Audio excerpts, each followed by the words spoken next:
Hello everyone. तो आज के वीडियो में मैं आप सभी को ना कुर्ती कटिंग करना बताऊंगी। आप सभी लोग हमेशा मुझसे पूछते भी हैं कि कभी कभी कुर्ती कटिंग भी बता दीजिए। तो आज के वीडियो में कुर्ती कटिंग ही होगी, जिसके लिए मैंने कपड़े को लिया है और इसको 4 बार पहले ही फोल्ड कर लिया है। और कपड़े का जो बंद भाग है मैंने अपने साइड रखा है। ये कपड़े का बंद भाग है। कपड़े का खुला भाग बाहर की साइड रख के फिर आप सभी को भी कटिंग करना है, तो इससे कोई गड़बड़ नहीं होगा, ठीक है। और मैं 32 साइज़ का कुर्ती कटिंग कर रही हूँ और आप लोग चाहें तो 34 साइज़ का भी कटिंग कर सकते हैं। वो भी मेजरमेंट इसी में बता दूँगी आप सभी को। तो चलिए हम लोग बिना देरी के स्टार्ट करते हैं। ये कपड़े का बंद भाग अगेन और ये खुला भाग है। अब मार्किंग से पहले सबसे पहले लाइन को हम लोग सीधा, अब कोई भी मार्किंग करने से पहले ऊपर की तरफ कपड़ा पहले सीधा होना चाहिए। सीधा करने के लिए सबसे पहले क्या करेंगे, स्केल की मदद से ही हम लोग लाइन को एकदम सीधा कर देंगे और यहीं से आगे की मार्किंग मैं बताऊंगी आप सभी को। तो देखिए मैंने लाइन को सीधा कर दिया। अब यहाँ से सबसे पहला मार्किंग करना होता है आपकी सूट के लंबाई का। तो आप लोग लंबाई देख सकते हैं कि यहाँ पे 33 इंच है। आपको जितना लंबा कुर्ती बनाना है उतना लंबा बना सकते हैं। मेज़रमेंट जो यहाँ का होता है वो सब में सेम ही रहेगा, चाहे आप शॉर्ट कुर्ती बनाए चाहे लॉन्ग। यहाँ से लंबाई आपको बढ़ाना घटाना होता है, यहाँ तक का मार्किंग तो सब सेम ही रहेगा ना। तो मैं शॉर्ट कुर्ती बना रही हूँ तो यहाँ पे 33 इंच है, पूरा लेंथ में रहने दूँगी।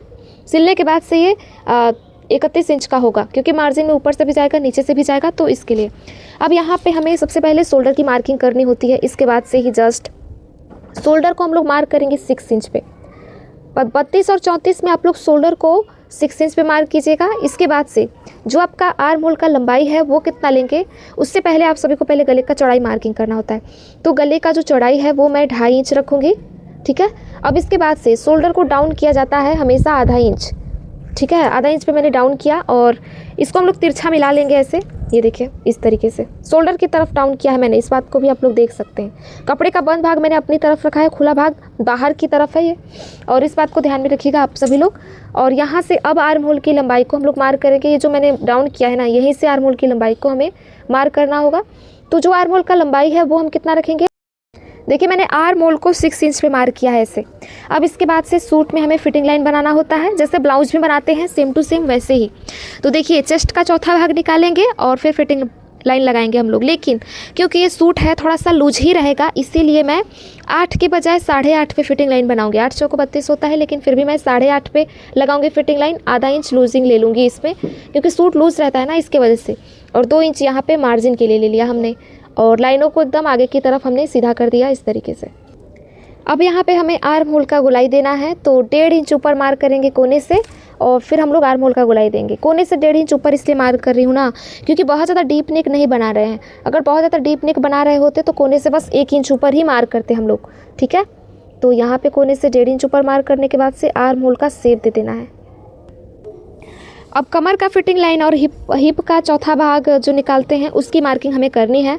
तो कंधे पे इंच टेप को रख के और हम लोग 14 इंच पे अपने कमर के लिए एक निशान लगाएंगे, और यहीं से नीचे 19 इंच पे हम लोग क्या निशान लगाएंगे, हिप लाइन का। आपका जो सूट है वो किसी लंबे कस्टमर का है, तो आप लोग ना 19 के बजाय 20 इंच पे आप लोग ऐसे ये हिप लाइन लगाइएगा। अब जो मैंने छोटा छोटा निशान लगाया है इसको मैं एकदम आगे की तरफ सीधा कर दूंगी, ताकि पता चले कि हमारा हिप लाइन कहाँ पे है और वेस्ट लाइन कहाँ पे है। वेस्ट लाइन मीन्स कमर का फिटिंग लाइन, और ये जो हिप लाइन है यहाँ पे क्रॉस पट्टी बनता है, इसको कहते हैं।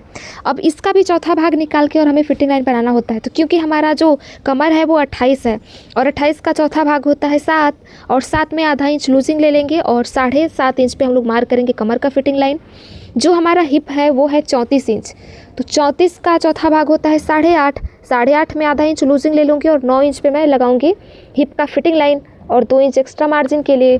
सेम टू सेम ऐसे ही अगर आप लोग कुछ भी बना रहे हैं कोई भी साइज़ का, तो उसका चौथा भाग निकाल के और उसमें आधा इंच लूजिंग ले लीजिएगा और फिटिंग लाइन मार्क कर दीजिएगा। उसके बाद 2 इंच एक्स्ट्रा मार्जिन के लिए ले लीजिएगा।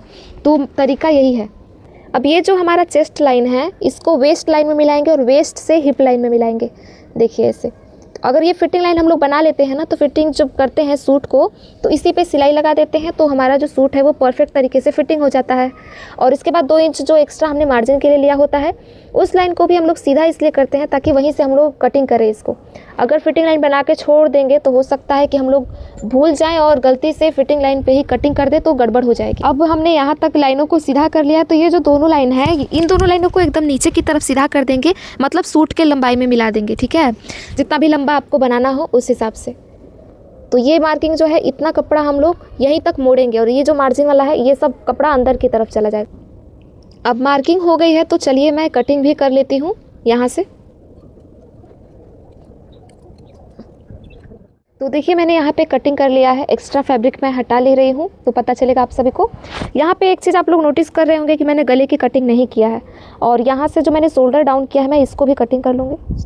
देखिए जो मैंने शोल्डर डाउन किया था इतना कपड़ा मैंने कट करके निकाल दिया, लेकिन यहाँ पे आप लोग देख रहे होंगे कि मैंने गले की कटिंग नहीं किया। वो इसलिए क्योंकि हम लोग गले में डिज़ाइन बनाने वाले हैं, और डिज़ाइन को बनाएंगे तो पेपर पेस्टिंग के थ्रू बनाएंगे, और पेपर पेस्टिंग के थ्रू बनाएंगे तो गले को पहले ही नहीं कटिंग करेंगे, पहले कटिंग कर देंगे तो मुश्किल होगी बनाने में, तो इसलिए मैंने नहीं कटिंग किया। मैं गले को मार करके चलिए आपको दिखा देती हूँ। तो जो गले का हमारा लंबाई है वो हम कितना रखेंगे, 5.5 गले का लंबाई रहेगा। नीचे से 2.5 इंच चौड़ा रखेंगे गला, ऊपर भी 2.5 इंच पे मैंने मार्क किया था गले की चौड़ाई को। ऐसे चौकोर बॉक्स बना लेंगे, कोने से 1 इंच ऊपर मार करके, और फिर हम लोग गले का ऐसे राउंड शेप दे देंगे। तो ये हमारे गले की मार्किंग हो गई। ये आगे का गला है, पीछे का गला इससे भी छोटा मैं बनाऊंगी। इसके अलावा यहाँ पे ड्रॉप शेप मैं बनाने वाली हूँ इस तरीके से, तो हमारा 1 से 1.5 इंच गला और बढ़ेगा। इसके लिए मैंने गले को बस 5.5 इंच रखा है। अगर नॉर्मल राउंड शेप में गला बस बना रहे तो आप लोग 6.5 या फिर 6 इंच गले को रखिएगा।